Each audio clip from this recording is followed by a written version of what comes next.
Chris. This is Dennis, my husband, and my good friend Peg. She dives with us. We also have two other people who couldn't be with us tonight, Dave and Elizabeth Knox, who dive. Liz doesn't dive, but she's our coordinator, but Dave dives. If it wasn't for Liz, we wouldn't have half the stuff we have. But they're from Buckfield, and they were committed to something else tonight, so they couldn't make it. And Nick. Nick was also his turn. We started out diving.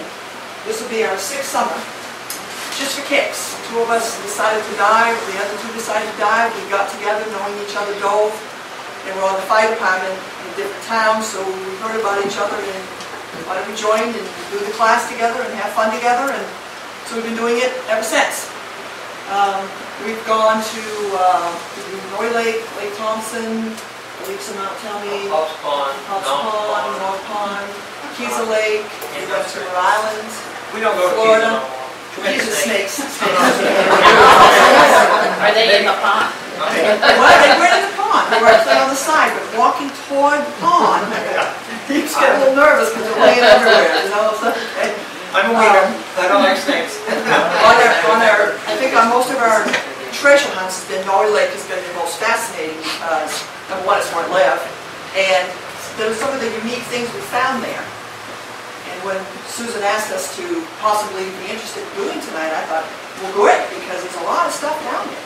And I'm interested in the history of Norway Lake. I think it's cool. And ever since I was asked to do this, I have read some books before that, but I thought it'd be interesting to find out more about Norway Lake. So I did some other reading. Now I'm on a search for other things that are in the lake that I've heard about. So it's kind of a neat thing. I've got some film of snaps of what you see down there of our journeys. Peg and I both snapped some pictures. I had some other pictures that were snapped a while back, and those were lost. And when Susan asked if we would do tonight, I said, oh great, I have no pictures, so we have to go diving. And so we've taken some pictures of what you see down. We only went to 12 feet, and I think once at 22 feet. Norway Lake, I think the deepest is, I've been hearing 51 to 53, towards the middle.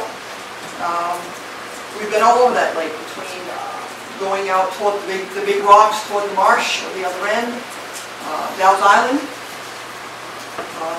towards around the boats, and up around the Crockett Ridge area, up Shepherd's Camps, and I was out by Cedar, we were out by Cedar, what's the name of that road?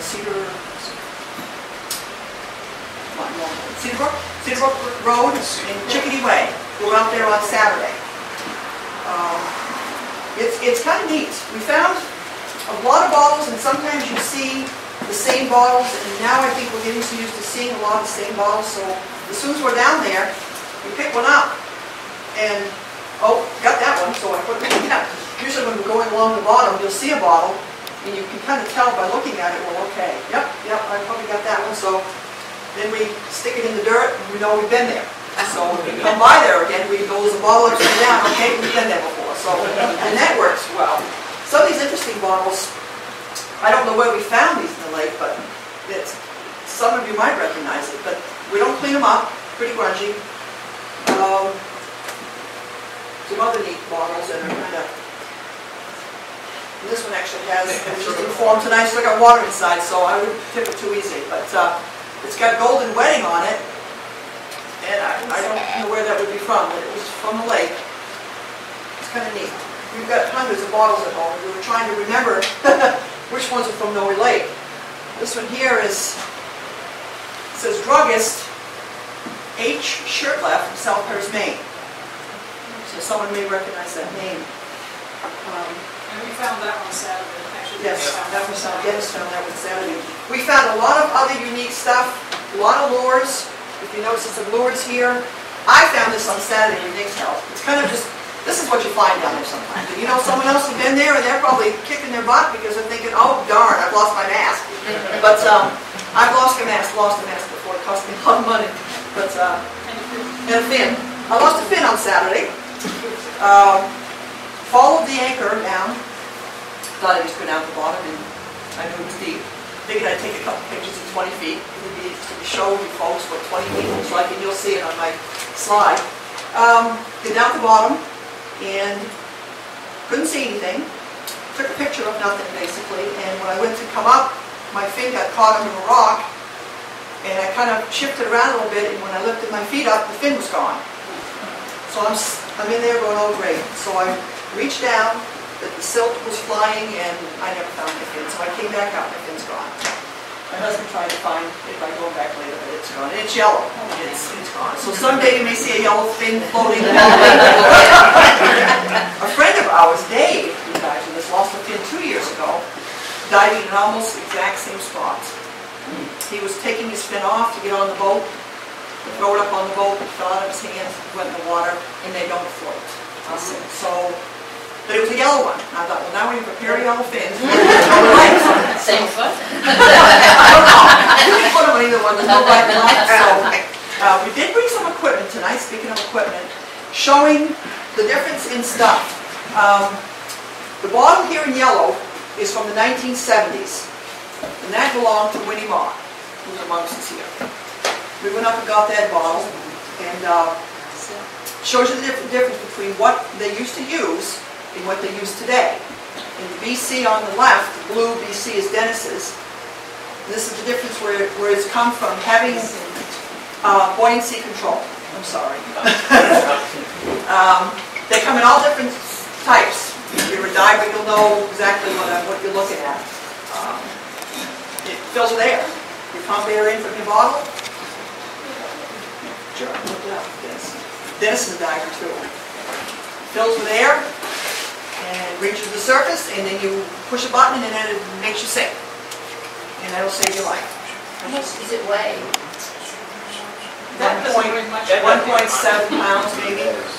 And to keep you down, because once you take your air out, you have to get to the bottom somehow because you're going to float. You have weights. You figure out with the suit you're wearing, either a 7 mil, which is what you have to wear in Norway and Maine lakes, I'm afraid, 7 mil because of the cold waters, or you might weigh as low as 2.5 mil. A 7 mil is what you would wear in Norway Lake because it's cold. Although Saturday I have a 2.5 on. The more buoyancy, the more mil you have, the more weight you're going to be. So Dennis was what you have, 26 pounds on the 7 mil. I wore 2.5 mil, and I had 20 pounds.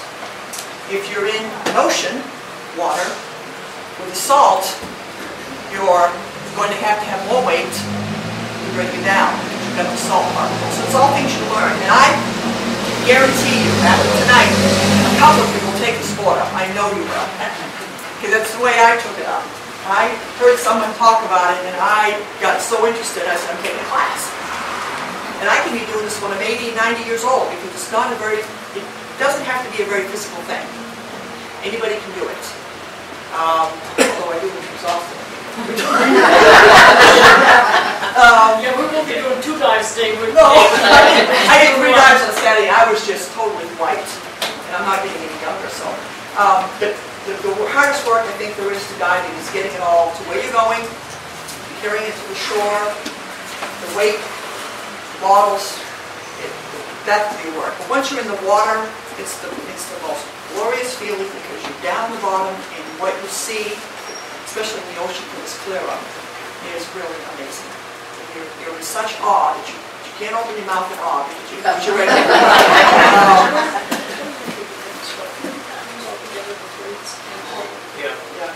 Is what you carry, between 50 and 60 pounds total weight with your weights in your tank is what you're carrying when you're on the shore.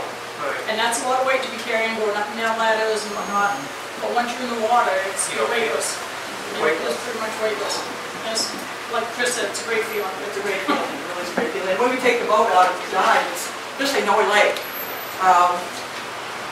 getting out and getting down, going along the shore is the most interesting because it's not as dark. I'm going to show you the slide of what it was like at 22 feet, and it really was black. It's just black.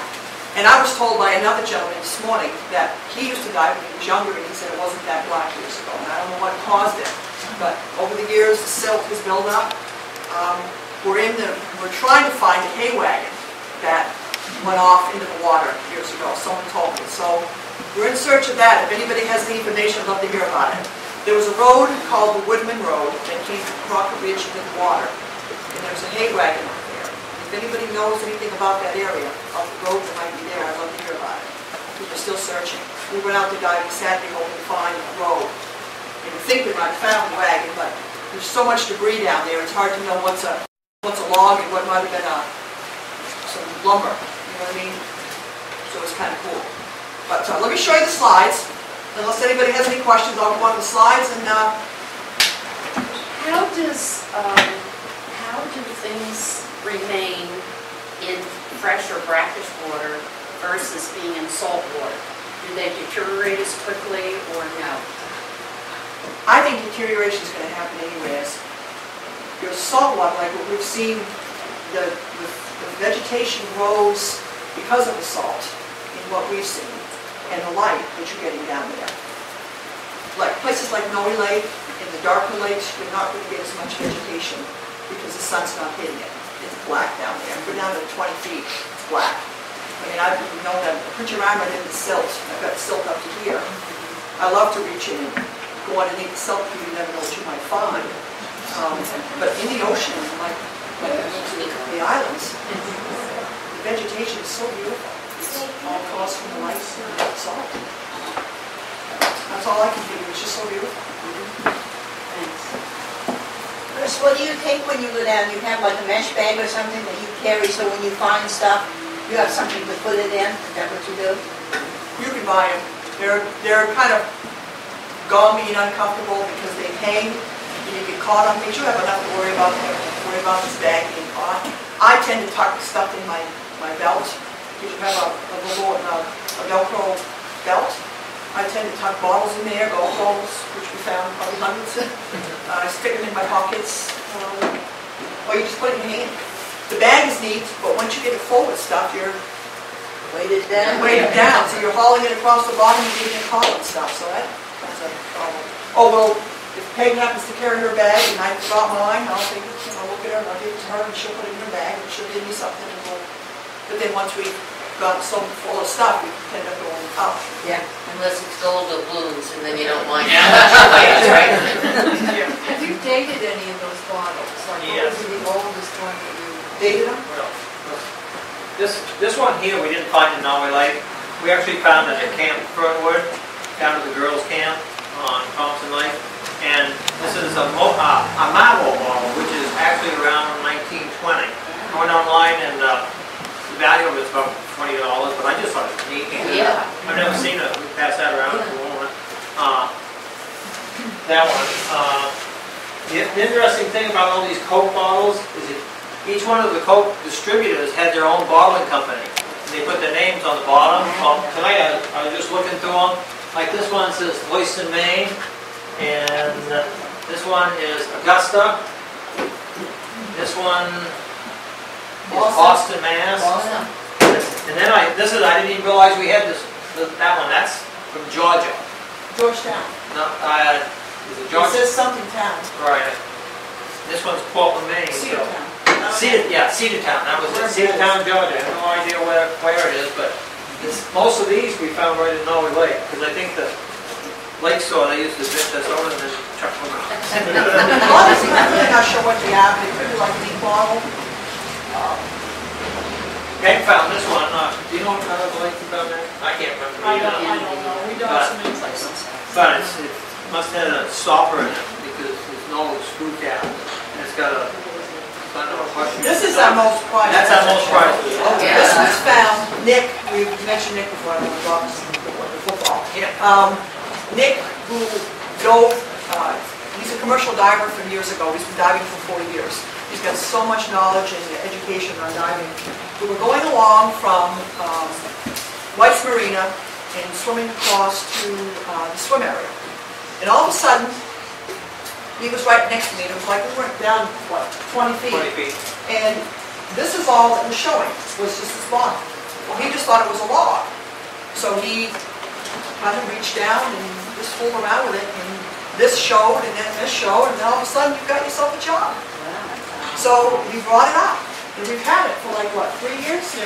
We've done a little research from, it's an Boy Jug, glazed. It's got the the word Charleston on it. So we've done some internet research on it, but I just can't find out where it's from.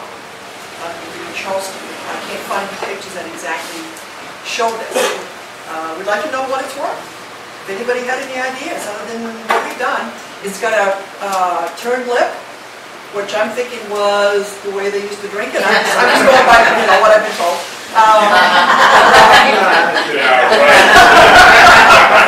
And it also can be a molasses mouth, but I think it's the curved corner. I think it's the way the guys eat curved fish. So we held on to it. We had a few people look at it, and it's neat. You're welcome to come out and look at it. Chris, would like an antique shop or somebody that deals with that type of stuff, or they have to be I've been to two, and they've got so many of those. They're not interested. They're really not interested. Oh, yeah, it's really neat. I think it's cool. I've got one just like it, and it's not quite like it. I mean, I think this is unique. It doesn't look new. It's just an old jug. I mean, it hasn't been cleaned up. You know, a lot of these jugs have been cleaned up, and they want to paint them and sell them, but I don't want to clean this up because I think it's unique the way it is. I don't know what's inside, but... Genie. And then, of course, Dennis has got his other line that he loves. We found buckets of golf balls. I think Brad Raymond used to stand on the shore and rock it up to the lake. So we retrieved. If anybody golfs, you're welcome to have them. But we've also found some clay pipes in Norway Lake. Wow.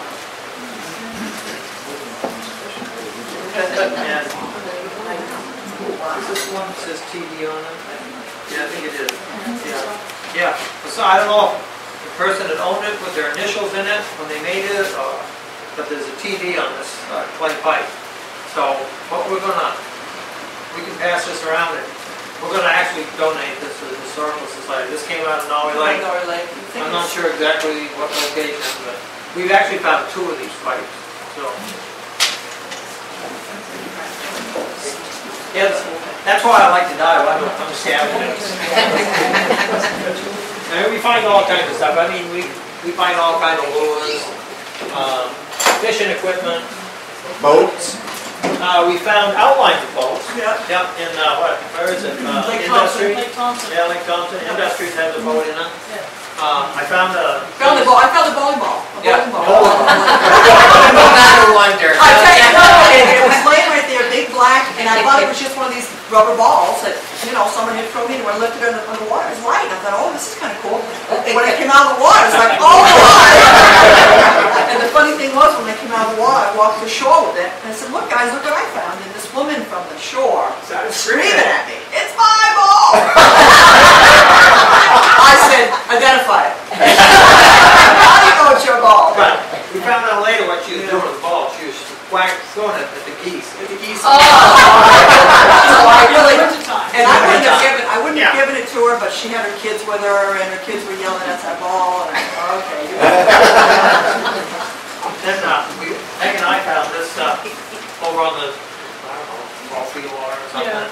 It just looked gold in the water. It looked gold like that in the water because it looks kind of dull now being out of the water. But I didn't notice it until tonight. There's another rock that's hooked on this. It's kind of just a unique little rock that we found. So we'll pass that around. Dennis? Yes. Don't forget to tell the story about the purse. The oh yes. That's Peg. Go ahead, Peg, tell them about your story. Well, we were diving, it was up by the picnic area, and just like Dennis says, we're scavengers, we look at anything, and I was looking and I could see this round thing sticking out, and I thought, well, it's just a branch. But I went over to it, and there was two of them. And it's like, well, that's kind of neat. So I moved it, and it was a purse. It was a lady's purse. We took it up on the boat, and inside was her wallet. There was no money left in it, but there was a checkbook, but there was also a identification card in it. She worked at U.S. Cellular, and Dennis took the pocketbook over to her and gave it to her. And she said, somebody stole that off my kitchen table 4 years ago. This was last summer. Yeah. And she was just beside herself that we found it. She was just overjoyed that, even though there was nothing in it, it was just the fact that she knew where it went. Yeah. Well, the biggest thing, there wasn't paper in that that she really wanted, and the picture Yeah, was that's right, fine. two of her side. Yeah. She started crying.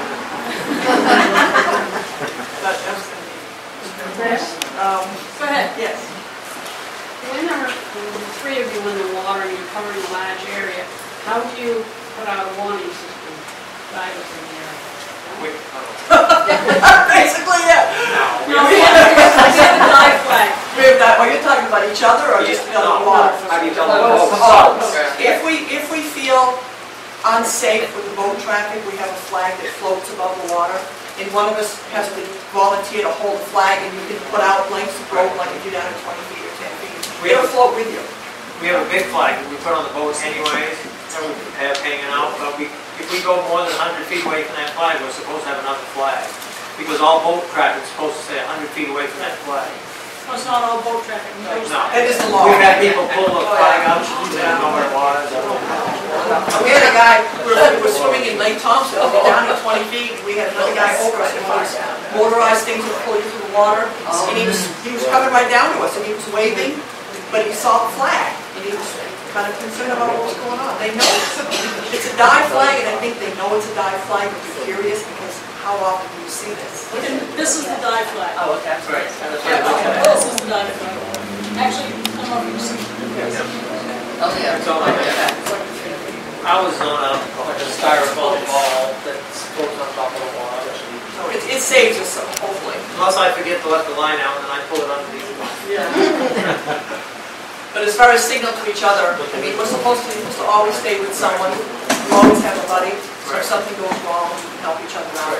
That's how people die. I mean, we can talk back and forth sometimes with each other. Like You learn down, just this is beautiful, you know, and this is okay. You don't use a thumbs up because this means you need to go out and let it serve. It's interesting. Chris, how long do you stay down? It depends on your air. If you swim shallow, which we did on Saturday at 12 feet, we were out there an hour and a half. An hour and a half is a long time. If you go to 30 feet and stay at 30 feet, it might be 45 minutes. You have gauge, and you have 3,000 pounds. Your gauge will... Chris, why don't you just hold that? Your gauge will show you. You start at 3,000. Once you're down and above 500, you've got to come out of the water at 500. That's basically what we tell each other. What this does actually, it hooks up to the bottle. You put this first, take this off. Right. The rule of thumb is hair to hair. Alright, so this goes right on here and it puts in your VC. When you turn the pressure on, we have a gauge over here that tells us what the pressure is in the tank. These normally we fill these up to about 3,100 pounds. And it's not oxygen, it's just compressed air. Stuff that we breathe right in. As a matter of fact, we fill it right up at the fire station. Same air that we breathe when we go into a burning building. So we have the pressure gauge here, we read that. The only bad thing about it is when we started diving in the ocean where depths get to 3,000 feet, we never got into the habit of looking at our gauge because we have a fish finder, we always know where we are. And Christine can tell you for a fact that you really ought to know where your depth gauge is. Yeah, you know, a little further down. The dive master went down to 122 feet to pick her up. Because I'm so used to Maine waters. We were diving in the ocean for the first time in the islands, and I was used to getting out of the boat, and you knew you were going to 40 feet, you went to 40 feet. You went to 20 feet, you went to 20 feet. Down there, you get off the boat, I was told before we went down that we were going to go to 60 feet, okay? Well, I had trouble getting down. By the time I ended up down there, I get down the bottom, and this is really kind of cool. I'm down there, and I looked at my gauge, it said 80 feet. I said, oh, no, I'm not supposed to be here. So I got a little spooked. I started off toward the bubbles, and when I got to where I thought the bubbles were, where everybody else was, I looked at my gauge again and said 110 feet, 120 feet. Okay, there's a problem here. So, then I had somebody yanking on my back. It was a dive master. It was my first time down there, so I was new to that, and I learned a lot that day. Gauge. So we get back on the boat and she says, "You're gonna be mad at me." I said, "Why?" She said, "Look at my thing." I said, "Oh, 120 feet, must be something wrong." No. He just looked at me, he says, we're just going to be more careful next time. Because I was just so in awe of dropping down when you're looking at the most beautiful blue you could ever see in your whole life. And I mean, different than swimming in Norway Lake. I mean, this blue was beautiful. So what were all the bubbles over there? It was someone else Something swimming. that helps with bubbles. That's what you go by as far as knowing where people are. If you get lost, you should put the bubbles in there for me. So it looks like it's the bubbles. Or we're she's talking about down in Cozumel, and we're in, like she said, 60 to 80 feet, and you can see as clear as this. Like I mean, across the it's, street. You can see from there, like over to the Yeah. house lawn, easily. Like, very easily. I kind of kid, I said, how do you go down there? But this year, we were on the same wall as she was. If you go down, that's 3,000 feet down. And I'm below everybody else, and I'm looking at this little shelf down there, I said, right there. But right there could be another 100 feet down before you hit that shelf. And that's when the dive master got his attention. Yeah, this is like when he goes, click, when I looked up, he goes, okay. We've had fun doing it. And also, we navigate, by compass too. We get into Norway Lake, we said, well, we're going to go east for a while, and then we're going to turn around, we'll go south and on. And like Dave has a computerized one, this is a manual one, does the same thing, but he can tell us how much time we spent on the bottom, while we kind of have to guess, but that's why Dave's there with this computer, he tells us exactly how long, One thing about- what the depth was. One thing good about Norway Lake is you can just come up, you're lost. You're down and you don't really know what direction you're going into, so let's go up for a few minutes to see what direction we're going into. When you're down at 100 feet, it's not really the same. You can't really go by direction. You have to kind of know where you're going, so. And we always dive with partners, most of the time. Once in a while, like Saturday, we're within 20 feet of water, and I'm looking for a flip lunch. I'm curious. The safety things that are built right into this is these integrated pockets. What we do is we fill these up with weights. And usually I have 10 pounds in this one, 10 pounds in that one. Then I usually put a couple pounds in the back. And if we get into trouble or we're sinking, and we know we're in trouble for some reason we run out of air, we pull these pockets out and let them go, and it'll pop up back up to the surface. If there, that's there. God, none of us have ever had to try, so we're gonna fall. But on this one now, because we were supposed to be out at 500 feet, now Nick was telling us all about this one that Woody gave us. What they did is they filled us up to a certain pressure, and you'd be diving with this. It's a little different than, the backpack's a little different than these crazy ones like this. What would happen is you use all your air up, and it would stop. Boom, And then you reach down, and you flip this up, and you'd have 300 pounds of a reserve air supply. I guess that was your water sign. You got to get out. You're almost out of air. I mean, I don't know if anybody read it, but they just found a diver that had died 17 years ago in Lake Tahoe. And I guess he was still down in his gear.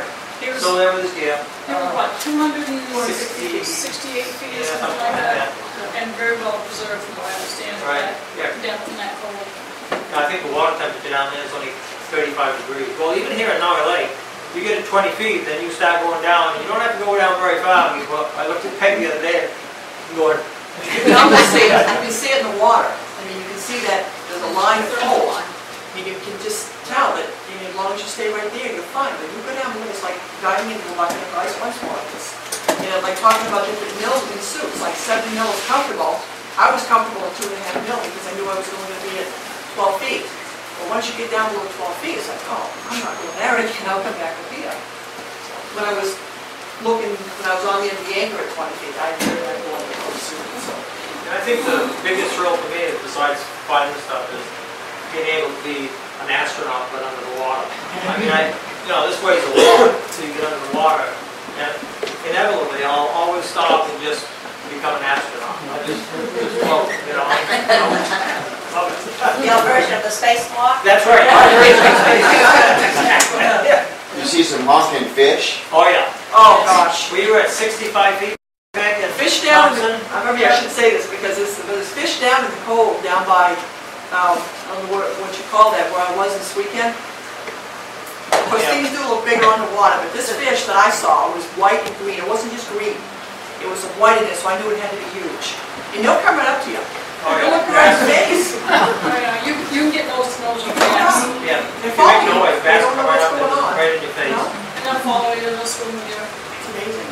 Now in, oh, go ahead. I was just going to ask, the big rocks, like, the split rocks, and so you find huge rocks. I'm going to show you some Yeah. rocks I found. They're amazing. And I was amazed at the formation. I didn't get a picture of this because I was in such awe and I don't think I had the camera at the time, but there was a huge flat of rock right out beyond the Watson's camp. It was a flat ream of rock that had ripples in it, like a roadway. It was an ocean. It was what? It was an ocean. It was an ocean. Well, that proves something because that was really unbelievable. I looked down and forever you can see this rock, huge thing just with ripples. Like over the years it had made ripples and I thought, this is amazing. But I did take some pictures of some other rocks that had ripples. We were looking for mooring for a trip in Oakville, and for some reason it was really dark that night. And when I was swimming along, all of a sudden, Yeah, there was the this rock, mold on it. huge rock, you couldn't see it. We didn't see it. But you went along and all of a sudden Yeah, it we're was. around it. You just banked into it. So. But we found one, so I'll be that. Anybody else Any questions? cars? I'd Not like to yet. find, I've heard Norway Lake's got some history with cars, but haven't seen any. I think you might have put them up, you know. Right up on the lake, but I don't know if anyone in or not. Did you find any of the old shoe shop, because they used to have the dump up here on? Well, I'm thinking a lot of bottles are from the dump. That's what I'm thinking, because that dump used to be up there. There's got to be more stuff down there. That's why I'm thinking someday we need to get the underwater detector, which we're working on right now. We know someone who has one. Yeah, we know some. Yeah, so Contacts. it'd be nice. Yes, Bill, you had a question? Dennis, when you get down to 40 feet in water, have you ever broke wind down there?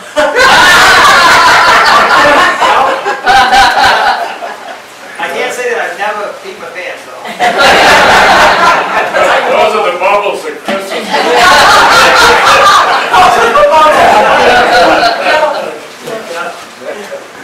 All you hear is your own breathing. That's all you hear. You don't hear anything.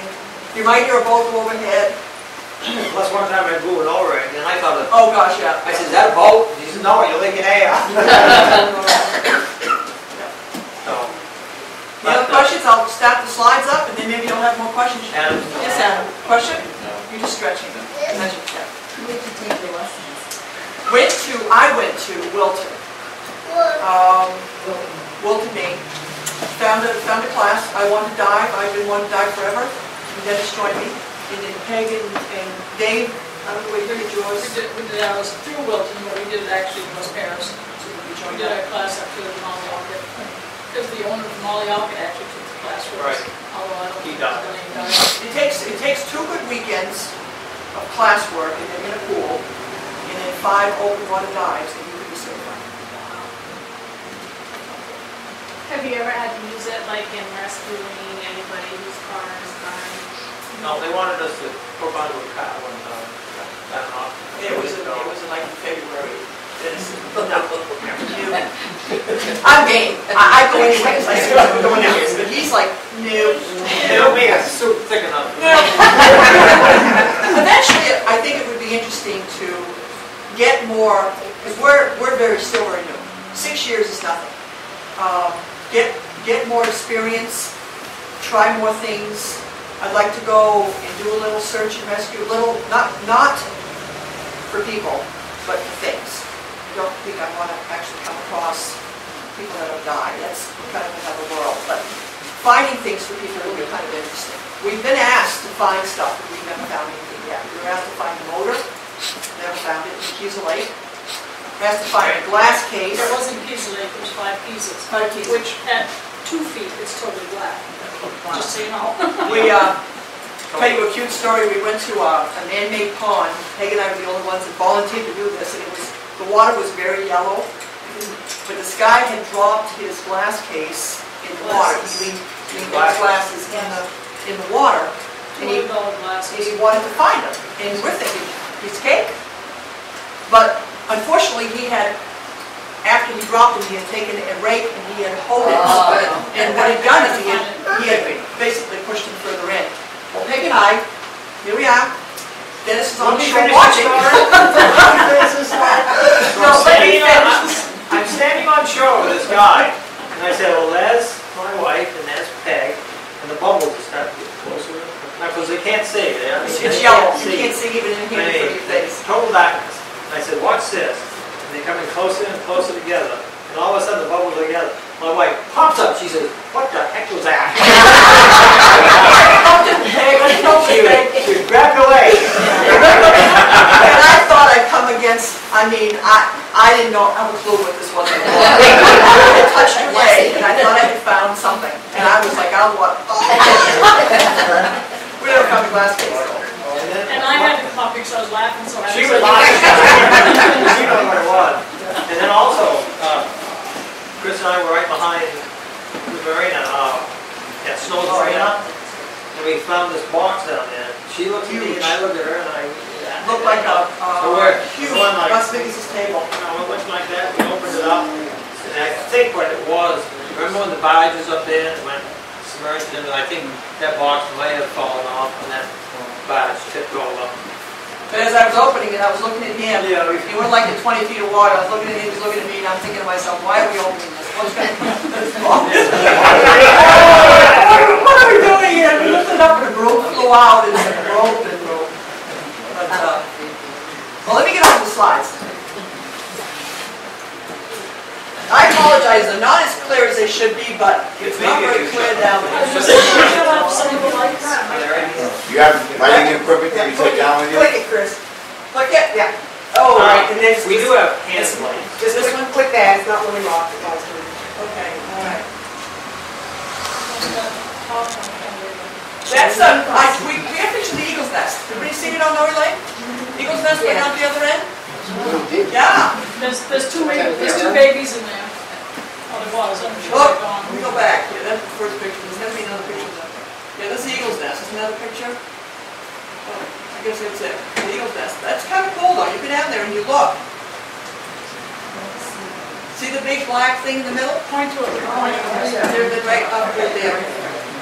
And that, See, because you got the little squishy thing in the yeah, house. It's really cool. let me see it. Yep. For a second. Yep. Chris, where is that? Right there. That right there is one of the eagles. Do you know what Dr. Cowell's Dam is? Way down at the other end. Oh. If you're going down the lake, it's past the island and it's off to the left. It's really kind of cool. And every once in a while you'll see the little heads popping up. And the eagle has been known to fly into the water, right? Fly right down into the water. Tim was fishing up there and he's got one of these cameras, off the camera or whatever. Now this is part of the rock formation. I thought was kind of cool. This layer of rock, a little blurry, and that's the best color you're going to get. We don't have the best equipment. I'd like to put some money into it, but we had a really nice camera that Peg loaned us and got some pictures. Little greenery, it's at 12 feet. Bucket down. You might find. There's actually 3 buckets there. I think it was a mooring of somebody's. You might find buckets. You might find someone might have had something hooked up as a dock, left it there, a rusted chain. They're in between those rusted chains. There's a bucket. And you lift them up, you look at them, but once you touch the bottom, you see the silt there is pretty grungy. That I'm not sure what kind of vegetation that is. We see a lot of that at the bottom. They're puffy little green balls. I think it's some kind of an algae because Peg and I saw when I picked it up, Is it white? it was attached to a clam. You see a lot of that down there. No, I do have never. You I wouldn't allow to have a gun. No. I think spearfishing you have to have a special license for it, and I wouldn't dare have it. Those are That's a bunch of snails on top of the rock. And I think that's Dennis that you see paddling. and a lot of snails involved. Now that's an open can. I think Peg with that. An open can. A lot of cans. You might see cans and bottles, but you can tell how long they've been down there. And the shell, a lot of clam shells. And there's more. That's again what the bottom looks like. A lot of places. If you get down to 20 feet, you're going to see 15 feet. You're going to see a lot of brown, a lot black. There's really nothing there. This one, greenish, whitish. There's probably a name for it. It's all over the place over there. That's what I thought was interesting, was the log of the tree had fallen, but it had broken up a little bit. This, I'm not sure if that's a nick or not, on the other side. We were trying to find pieces of that hay wagon, so that was the closest I could find to what possibly that could be part of it. But we checked it all over, and it was just an old tree that had fallen. It had been there for a while. It was kind of cool. Other vegetation. You can tell almost when you're coming into vegetation because the water starts getting warmer and you start getting more shallow, and you know you're going to hit some greenery. And there's some more little poppy things and little. Is there milfoil down there in Norway? I haven't seen any. Good. You would know it if you saw it. Yes, we had to clean some, or try to clean some up in Hogan Pond. We got to go back there. They've been moving tarps, and we're hoping to move tarps from one place to another. It's too bad they didn't come out better, but I think it's another one. That's a clam, I think, and right where your Yeah, you mouse see is, I think this is See that straight. line? Yeah. They move in the sand. And sometimes I shot a peg the other day. I look at it all. There's lines all over the bottom. It's where they moved. They walked, they crawled, or whatever they do. It's kind of a neat. You'll see them. It's like somebody's taking a pen and they've drawn a design in the bottom of the. You can see the lines here. Yeah, I think that's what that is. I think that is. And they stop. They stop because they see you coming. That's at 22 feet. Isn't that amazing? It's so black, but I was able to take a picture of the anchor. It's just amazing that it's so black. I tried to move around to see something. That rope is bright white. Oh. That's 22 feet. Sorry, I can't show you much. I tried to move around. I think it's probably when my fin came off. And then I could feel rocks behind me. I even tried to get right up onto a rock. Because of the rock right there, I kept hitting it. And it was black, and I just couldn't get the right angle on the rock to get a picture to make it worth it my while. So I just went on. Hitting a rock of some sort. And then you've got some grassy, a lot of that. We went through a couple of places that were very grassy, like a field. It was just kind of pretty. And how deep was that? This is at 12 to 15 feet. So light doesn't go much past 15 feet. You get to 20 feet, no Right, light gets there. right, Wow. then it's black. Wow. And it was a pretty sunny day. It was fairly sunny out. It wasn't, It's funny now, if you go to Thompson Lake, the village is a lot better than Thompson. It's just the fire in the bottom. I don't know why. That's what the grassy field, I guess you can see. It's really kind of neat. But you touched it. I mean, I reached right down to see if it was solid ground, and it was silty, and my arm went into it. And we all wear gloves. We're not going to overdo it.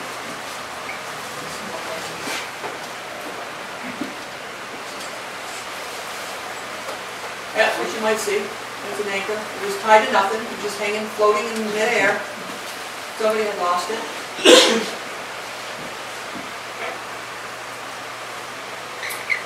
Cinder block. Somebody else had lost an anchor. And it wasn't tied to a body, so we were safe. When I see something like that in a rope, I get a little worried. What else is going to be here? See, we were in 12 to 15 feet, so it wasn't a lot of. I think the deeper we went, the more you saw of just an open brown field. So I said, well, this is interesting. I would come back into a shore. And this is what got interesting. That was an interesting tree. It was just hung out across. And I think this thing down here was holding it up, but it was just kind of needing all this vegetation on it. There's another set. At first I thought it was lumber, so I checked it all over. This is the tree.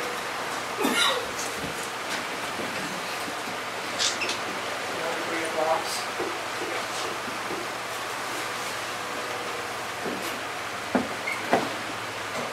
That's the size of some of the logs, and there are a lot of them down there that size. Kind of neat to see them. And I've got some other pictures coming up to show the edge of the log has been trimmed up. You can almost tell it's either split a certain way, or there's a lot of logging from what I was told on Norway Lake, so there's a lot of it down there.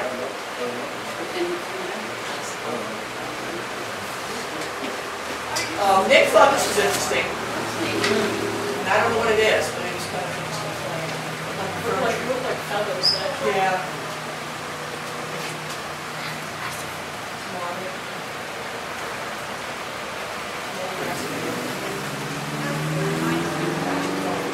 There's your log. I think that was kind of cool, the way it split. I don't know if it was maybe cut off, or maybe it split with age. It's kind of cool. It looked like the mouth of something. It was huge. It was a huge tree. A lot of times you couldn't see the logs. You'd see them half in the dirt, and I'd go under the dirt and try to find the end of it, and it would go forever. You'd never find the end of it. It's been down there for so long. There's some rocks. There's some light. There's some light you got. Oh, there's Nick. Telling me he's okay. Yeah, and you see something like that coming up on you in the water, you're bound to go the other way. There's some more rocks. Huge rocks down there, though. And they were layered. They were just so pretty, you know? Now we're back to the tree. So that's pretty much it.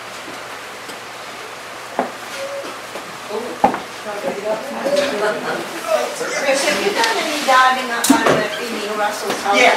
Yes, we did because, that. you know, that's where for many, many years they cut ice. I know. And I've talked to Charles Longlegs. Yeah. We went up through there. It's about this deep. And hoping to find bottles, and there's nothing there. I don't know, on saw or something. Oh, geez, it'd be I nice. remember when they used to cut. I remember when they used to cut. Well, I heard about that.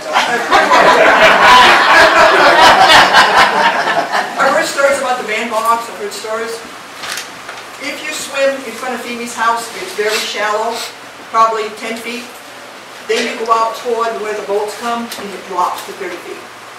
So it's dangerous out in there. But we dove a lot around there a couple summers ago.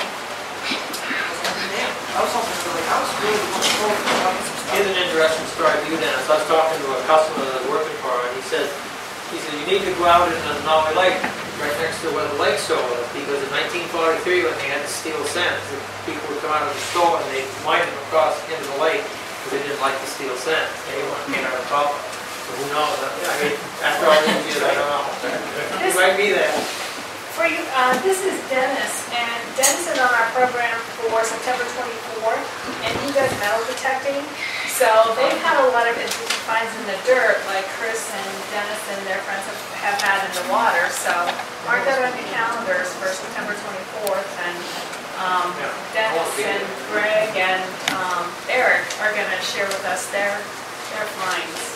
And actually, if the weather's good, do a little metal detecting ourselves if we're interested. Talking about logs, we were in Thompson Lake, what, 20 feet of water there? Yeah. And there's a log out there that must be at least 40 feet long, straight as an arrow. And it's got hewn out on one end. It's got a rectangular piece of, I don't know if they use it for logging or what it was. But I said, well, let's get that out of there. You know, they want money in logs. They say, you can't do that. You feel that. People spend money to fix things out. I mean, Lake Thompson has it too. They have a whole bunch of them. Right. But Well, all of these lakes, those rocks, okay. So, that stuff was lost, maybe 2 or 3 years ago. But it's sunk down.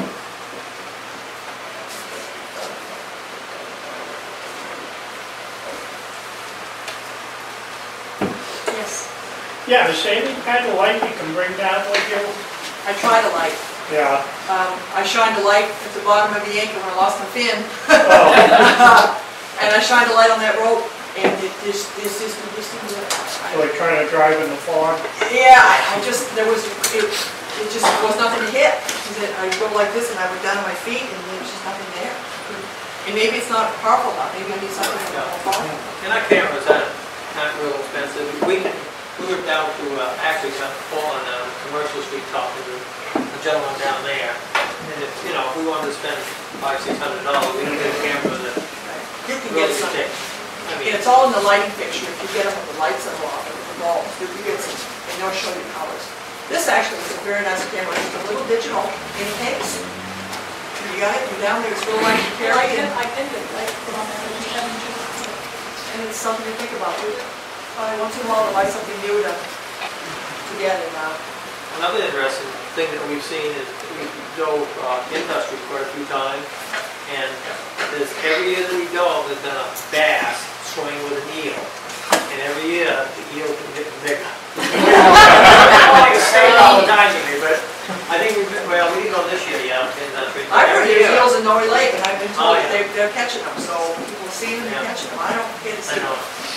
I've never seen an eel. I've also heard stories about the turtle in Norway Lake. It's huge, but that's just stories you hear. I don't know. The only turtle I think we saw was in Holland Park, or two cane ones.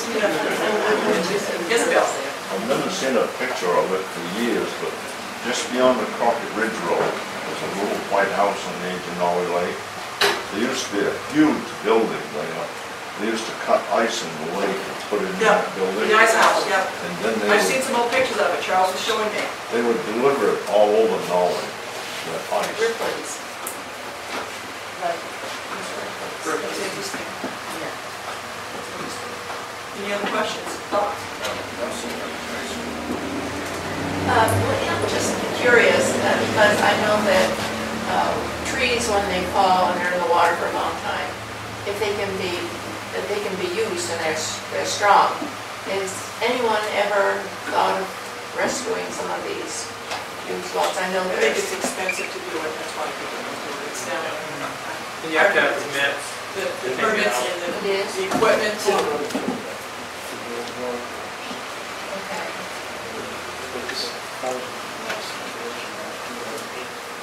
Because during the hurricane of 1938, I think it was, a lot of them fell up in this back cove here. And somebody said there were a lot of them in there. Which one? Which cove did you went up? Went up off Crockett Ridge? No, it's The bog? yes, it is off Crockett Ridge, in there, the bog, big bog. So, I mean, what is the advantage of leaving these things that you find in the water? Is there advantage of removing them? I mean, cleaning up the bottom? I mean, The advantage of leaving them is that it creates habitat for your fish and your snails and your turtles, and because they grow algae on them and gives them food. It provides food for the water creatures. That's the advantage of leaving them. The advantage of taking them out, I'm not sure. If you took everything out of the water, there'd be nothing for the fish or anybody else, or anything else to eat. So, you know, where do you draw the line on that? But I know what you're saying. And I have another question. Is there, in Norway Lake, are there springs there? There has to be. There has I to be. mean- There's a hole down there. We haven't come across any, but like Chris said, there's got to be these holes. You don't have to go very deep to work it. You feel it. And I don't know what, I've been told that Norway Lake was clearer 30, 40 years ago. What happened? I don't know, maybe somebody has an answer to that. Maybe there is a reason it's turning blacker down there deep. They'll have a call around it pretty soon. That's a sad thing because I bet there's some really interesting things down the bottom, and we'll never get there because you can't see it unless you get the proper equipment. Someday we might have the proper equipment. Right now, unless somebody